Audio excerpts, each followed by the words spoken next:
আমারই যদি মাইরা ফেলাইতে চায় তাহলে তো একজন সাধারণ ব্যবসায়ীকে থেতলাইয়া দেবেই।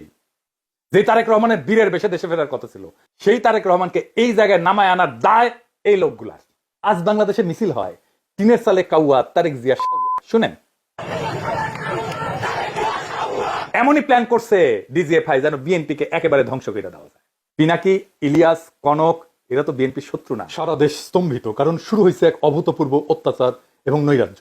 এই অত্যাচার আর নৈরাজ্য সারা দেশ আগে কখনো দেখেনি। আওয়ামী লীগের সন্ত্রাসীদের স্টাইলে এবার যুব দলের সন্ত্রাসীদের হাতে 28 অক্টোবর স্টাইলে খুন হইল এক ব্যবসায়ী। পাথর দিয়া বিপুল জিঘাংসা নিয়া থেতলে দিছে সেই ব্যবসায়ীর শরীর। সমকালের প্রতিবেদনে বলা হয়েছে, নিহত সোহাগের কাছে কিছুদিন ধরে ব্যবসার অর্ধেক ভাগ দাবি করে আসতেছিল স্থানীয় যুবদল নেতা পরিচয় দেওয়া মাহিন। সোহাগ তাতে রাজি হয়নি। এই নিয়ে তাকে হুমকি ধামকি দেওয়া হয়। হত্যার আগের দিন তার গুদামে গুলিও চালানো হয়। সারা দেশে লুটতরাজ, চাঁদাবাজিতে কোন কোন দলের লোকেরা যুক্ত আমরা জানি। এই পাথর দিয়ে শরীর থেতলে দেওয়া কোনো নতুন বিষয় না। আমি অনেক আগে থেকে লক্ষ্য করতেছি, আমি সতর্ক করতেছি বিএনপিকে। দেখেন, আমাদের দেশে ফিরলে বাইচা থাকতে দিবে না বিএনপির কর্মীরা বলে।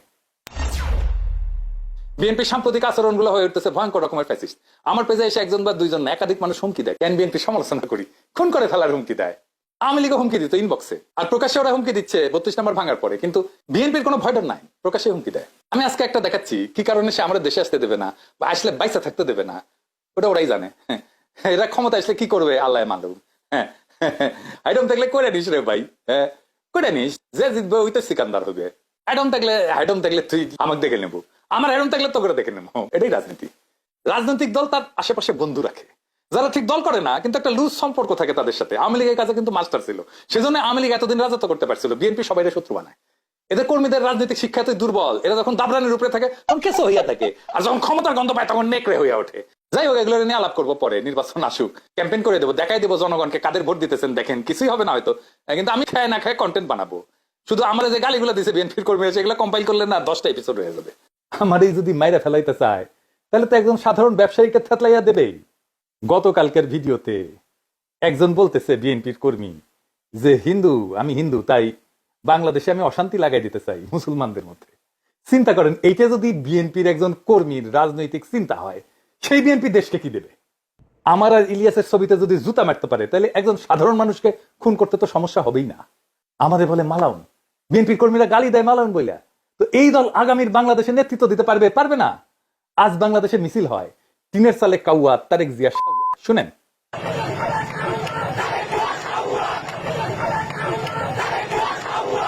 এর দায় কার?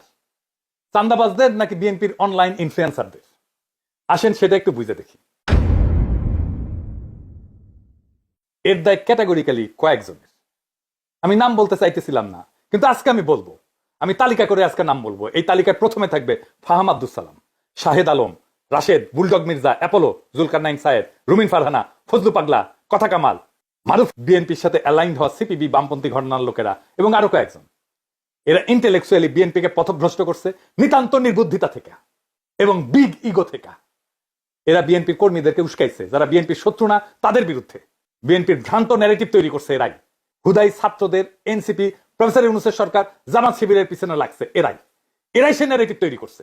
ওয়াকারের সাথে দোস্তালি করছে এরাই। এর ফলে বিএনপির কর্মীরা সারা দেশে দিগ্ভ্রান্ত হয়েছে।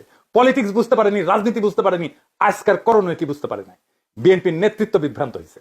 এমন কইতে পারেন বিএনপির নেতৃত্ব লায়ক না যে তাদের বিভ্রান্ত করা যায়? তাদেরকে যে বিভ্রান্ত করা যায় তারা লায়ক নাই, তো আমরা হাসিনা বিরোধী লড়াই দেখছি, তাই না? সেজন্যই তো বিএনপি এই লড়াইয়ের নেতৃত্ব দিতে পারে নাই। তাই বিএনপির পলিটিক্যাল ম্যাচুরিটি কেমন সেটা নিয়ে প্রশ্ন তোলা যায় আছে। আমি বিরামহীন ভাবে বিএনপির এই ভুল রাজনৈতিক কৌশল নিয়ে কথা বলছি। বিএনপি মনে করিছে বিএনপির আমি পাকা ধানে মই দিতেছি, হ্যাঁ, অথচ এরা বোঝে নাই আমার বিএনপির সাথে অ্যালাইন্ড হয়ে যাওয়াটাই সবচেয়ে সহজ ছিল। আমার উপরে ঝাঁপে পড়িছে। এই ঝাঁপে পড়ার ইন্টেলেকচুয়াল সাপোর্ট দিছে এই লোকগুলো, যাদের নাম আমি বলছি। এরা হেন নোংরামো নাই যেটা তারা করে নাই। তো এর ফল কি? ফল তো একটাই, পিনাকির বালটাও ফেলতে পারে নাই। আর বাংলাদেশের রাস্তায় স্লোগান ওঠে টিনের সালে কাউয়া, তারেক রহমান। আবার শুনেন।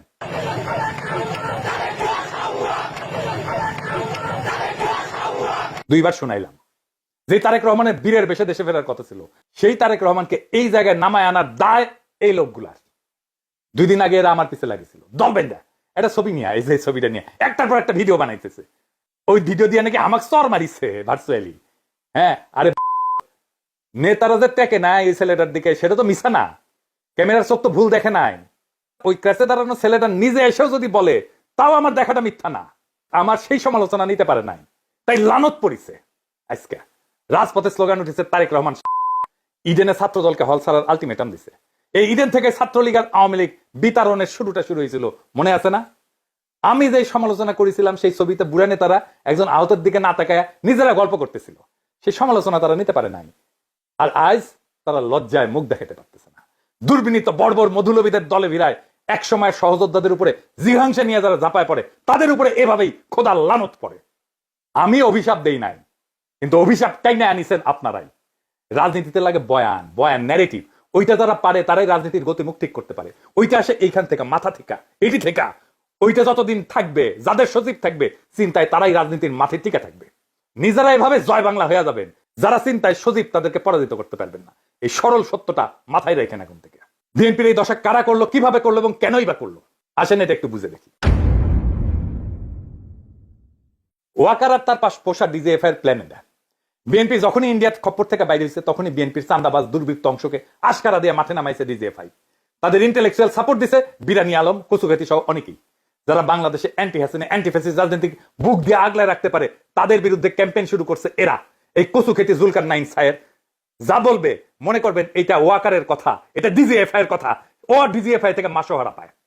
তারেক রহমান আর প্রফেসর ইউনূসের মিটিং হওয়ার পর আমি বলছিলাম ইন্ডিয়া আপাতত পরাজিত হয়েছে, কিন্তু ওয়াকার নতুন প্ল্যান নিয়ে মাঠে নামবে, মনে আছে না?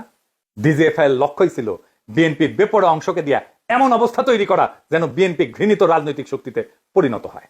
ঠিক রাস্তায় আগাইছে, তাদের প্ল্যান পরিকল্পনা সফল কইরা দিছে কচুখেতিরা, এই বিরানি আলমেরা। এমনই প্ল্যান করছে ডিজিএফআই যেন বিএনপিকে একেবারে ধ্বংস করে দেওয়া যায়। আমরা যারা বিএনপির এই পতনকে দেশের বিপদ হিসেবে আইডেন্টিফাই করছিলাম, যখন বিএনপিকে অবধারিত পতন থেকে রক্ষার চেষ্টা করছিলাম, বিএনপির সমালোচনা শুরু করছিলাম, তখন ওই চিহ্নিত শয়তানগুলা আমাদের শত্রু হিসেবে চিহ্নিত করছিল। আমাদেরকে পরিচয় করাই দিয়েছিল বিএনপির কর্মীদের সামনে যে এরা বিএনপির শত্রু। এরা একে একে আমাদের কণ্ঠরোধ করার জন্য এমন কিছু নাই যা করে নাই। খুঁজে দেখলে আজকের পাথর দিয়া ক্যামেরার সামনে হত্যাকাণ্ডটাও ডিজিএফআই প্রযোজিত বলে জানা যাবে বলে আমার অনুমান। বিএনপির নেতা কর্মীদের বলি, আপনারা কি ডিজিএফআই এর গ্র্যান্ড ডিজাইনটা বুঝতে পারতেছেন? প্রশ্ন করেন, কে তাদের এই সাহস দিছে এইভাবে খুন করা যায়? কে খুনের সময় ক্যামেরা নিখুঁত ভাবে ভিডিও করলো? চাঁদা নেপে খুন করে একরকম, কিন্তু বিভৎস ভাবে খুনের স্পেকটাকল কার পরিকল্পনায়? অবাক লাগে না? যেন ক্যামেরাম্যান জানতো এই ঘটনা ঘটবেই তার সামনে। নিখুঁত অ্যাঙ্গেল থেকে ভিডিও। বিরানি আলম আর কচুখেতিকে জিজ্ঞাসা করেন কেন তারা এইভাবে বিএনপির ক্ষতি করতে মরিয়া হয়েছিল। পিনাকি, ইলিয়াস, কনক এরা তো বিএনপির শত্রু না, শত্রু ছিল না। কেন তারা পিনাকি ইলিয়াসের পিছনে লাগিয়েছিল? তারা প্রচার করছে না বিএনপিকে আমরা ক্ষমতায় আসতে দিতে চাই না, বিএনপি এখন ক্ষমতায় আসতে পারবে? কি মনে হয়? প্রফেসর ইউনূসের সরকারের আইন শৃঙ্খলা রক্ষার ব্যর্থতার কথা বলতেছিল। আরে বেকুবের বাচ্চা, ম্যাজিস্ট্রেসি পাওয়ার নিয়ে মাঠে কি আর্মি নাই? ওয়াকারের লোক নাই? তারা কি লাইতেছে? প্রথম আলোর সামনে তো ঠিকই আর্মি দিয়া গরু জবাই ঠেকাইতে গেছিল আর্মি। এই হত্যাকাণ্ড ঠেকাইতে পারে নাই কেন? চান্দাবাজ চান্দাবাজ কইয়া মুখে ফেনা তুলে ফেলছে। সাধারণ পাবলিককে পিটাইতেছে না আর্মি? পাশার মধ্যে পিটাইতেছে না? পাশা লাল কইরা দিতেছে না? আর্মি চান্দাবাজ ধরে পিটাইছে? একটাও পিটাইছে দেখান? করে নাই। করে নাই কারণ এইগুলা ওয়াকার পালে। আবার দেখেন এই নধর দাবি করিচ্ছে বিএনপির গুন্ডাদের ম্যানেজ করার জন্য বিএনপির ক্ষমতায় যাওয়া দরকার। এগুলোর এখন হোলসেলে থাপড়ান বিএনপির কর্মীরা। আপনাদের বলতেছি যদি বিএনপিকে রক্ষা করতে চান, এগুলাকে যদি হোলসেলে না থাপড়ান বিএনপি রক্ষা পাবে না। বিএনপিকে এই জায়গায় এইগুলা নিয়ে আসছে।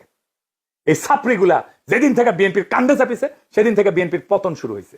বিএনপির নেতা কর্মীদের এখন কি করণীয়? এইটা বিএনপির জন্য একটা ওয়েক আপ কল। বিএনপির কই আওয়ামী লীগের রাজনীতি করা বাদ দেন। ওয়াকার যে আপনাদের মারবে সেটা বিশ্বাস করেন না। কোন ইন্ডিয়ার হাত ধরতে যায় না, আব্দুল নূর তুষারদের হিরো বানান না, রুমিন আর ফজা পাগলারে বহিষ্কার করেন যদি বাঁচতে চান। আর কর্মীদের বলেন ছাত্রী আর কচুখেতিদের বয়ান দিয়া প্রভাবিত না হইতে। আর যা যা করছেন এতদিন এক সময়ের সহযোদ্ধাদের সাথে, তার জন্য পাবলিকের কাছে ক্ষমা চান, আমাদের কাছে ক্ষমা চাইতে হবে না। এনসিপি আর জামাত শিবিরের পিছে লাগা বন্ধ করেন, প্রফেসর ইউনূসের সরকারের পিছে লাগা বন্ধ করেন। এখনো টাইম আছে, আপনাদের ফিরে আসার সম্ভাবনা আছে। রাজনীতিটা করেন, কিভাবে করতে হবে রাজনীতি নিজে না বুঝলে আলাপ করেন, সাহায্য করব, পরামর্শ দিব। 2 সপ্তাহের মধ্যে পরিস্থিতি ঘুরে দেওয়া যাবে যদি কথা শুনেন আমাদের। আমার কথা শুনলে যে ফায়দা আছে তার প্রমাণ হইতেছে পিনাকিরে তো হুতাই দিতে চাইছিল আপনার দলের চাপড়িরাই। ও আকার আর কচুখেতিদের সাথে মিলা পারছে? পারে নাই। তাই কইতেছি সিচুয়েশন কেমনে পাল্টাইতে হয় সেটার জন্য গুরু না মানেন, পরামর্শ নিলে ক্ষতি নাই। আর জামাত শিবির এনসিপি কে বলি, চান্দাবাজদের বিরুদ্ধে কথা বলেন, অসুবিধা নাই, কিন্তু বিএনপি কে দল হিসেবে, তারেক রহমানকে রাজনৈতিক নেতা হিসেবে আক্রমণ করেন না। এতে দেশের উপকার হবে না। বিএনপি মানে চান্দাবাজ না, বিএনপি মানে জিয়াউর রহমান, বিএনপি মানে খালেদা জিয়া, বিএনপি মানে আমাদের anti Baksal pioneer political platform. সেটা ধ্বংস হইলে বাংলাদেশ বিপদে পড়বে। বিএনপি আমাদের শত্রু না, বিএনপি আমাদের বন্ধু সহযোদ্ধা। তার উপরে অভিমান হইতে পারে, কিন্তু ঘৃণা করা চলে না। রাজনৈতিক বিভ্রান্তি থাকতেই পারে, কিন্তু বিভেদ ডেকে আনা যাবে না। বিএনপি এই জাতির স্বতন্ত্র চেতনার এক অবিচ্ছেদ্য অধ্যায়। তারেক রহমান ভুল করতে পারেন, কিন্তু বিএনপিকে পুঙ্খানুপুঙ্খভাবে বাতিল করা মানে এদেশের গণতান্ত্রিক ধারাকে দুর্বল করা, এদেশের ফ্যাসিবাদ বিরোধী, ভারতীয় আগ্রাসন বিরোধী লড়াইকে দুর্বল করা। আমাদের শত্রু কিন্তু একটাই, ভারত সমর্থিত হাসিনার ফ্যাসিবাদ। সে জায়গায় দাঁড়ায় আমরা যদি নিজেদের ঘরে আগুন লাগাই, তবে মুক্তি আসবে না বাংলাদেশের মানুষের, আসবে বিভ্রান্তি আর ধ্বংস। তাই সমালোচনা করেন, সংশোধনের ডাক দেন, কিন্তু ধ্বংস ডেকে আনেন না। কারণ আমরা সবাই একই ঐক্যতানে বাঁধা, একই বিপ্লবের সৈনিক। এই সত্যটা ভুলেন না। এই সত্য ভুললে বিপ্লবকে রক্ষা করতে পারবেন না। বিপ্লবকে রক্ষা করাই আমাদের প্রথম কর্তব্য। ইনকিলাব।